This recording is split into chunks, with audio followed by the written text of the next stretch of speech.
Iran ইসরায়েলের উপর বড় আকারে ক্ষেপণাস্ত্র হামলা চালায়। এই আক্রমণের প্রধান কারণ ছিল ইসরায়েলের সাম্প্রতিক কর্মকাণ্ড, যেখানে ইসরায়েল ইরান সমর্থিত কয়েকটি গুরুত্বপূর্ণ নেতাকে হত্যা করে। ইসরায়েল হিজবুল্লাহ নেতা Hassan Nasrallah, IRGC commander Abbas Nilforoushan এবং হামাস নেতা ইসমাইল হানিয়েকে হত্যা করেছিল। এর প্রতিশোধ হিসেবেই ইরান এই আক্রমণ চালায়, যা ইসরায়েলের সামরিক এবং গোয়েন্দা অবস্থানকে লক্ষ্য করে পরিচালিত হয়।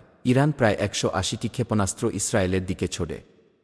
এই ক্ষেপণাস্ত্রগুলো ইসরায়েলের সামরিক এবং নিরাপত্তা প্রতিষ্ঠানের দিকে লক্ষ্য করে ছোড়া হয়, যার মধ্যে তেল আবিবের মোসাদের সদর দপ্তর, বিভিন্ন বিমান ঘাঁটি এবং গাজা স্ট্রিপের নিকটবর্তী সামরিক অবস্থানও ছিল।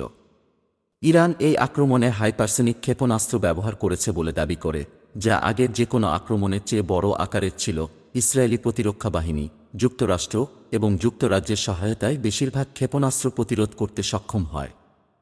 তবে কিছু ক্ষেপণাস্ত্র দক্ষিণ ও মধ্য ইসরায়েলে আঘাত হানে। আইআরজিসি দাবি করে যে তাদের ৯০% লক্ষ্যবস্তুতে সঠিকভাবে আঘাত হেনেছে। তেল আবিবে ক্ষেপণাস্ত্রের টুকরো পড়ে ২ ব্যক্তি আহত হন।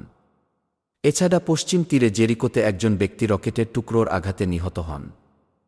এই হামলার সময় জর্ডানের কিছু অঞ্চলে ক্ষেপণাস্ত্রের টুকরো পড়ে, সেখানে কিছু বাসিন্দা সামান্য আহত হন এবং কিছু ক্ষয়ক্ষতি হয়।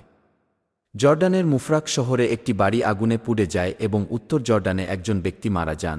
যুক্তরাষ্ট্র কিছু ক্ষেপণাস্ত্র প্রতিরোধে সহায়তা করে এবং তাদের ২টি নৌবাহিনীর ডেস্ট্রয়ার ক্ষেপণাস্ত্র ঠেকাতে ইন্টারসেপ্টর নিক্ষেপ করে।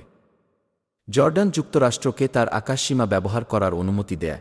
ইসরায়েলের প্রধানমন্ত্রী বেনিয়ামিন নেতানিয়াহু ঘোষণা করেছেন যে ইরানের এই আক্রমণের জন্য এর পরিণতি হবে এবং ইরানের তেল ও পারমাণবিক স্থাপনাগুলোতে আঘাত করার চিন্তা করা হচ্ছে।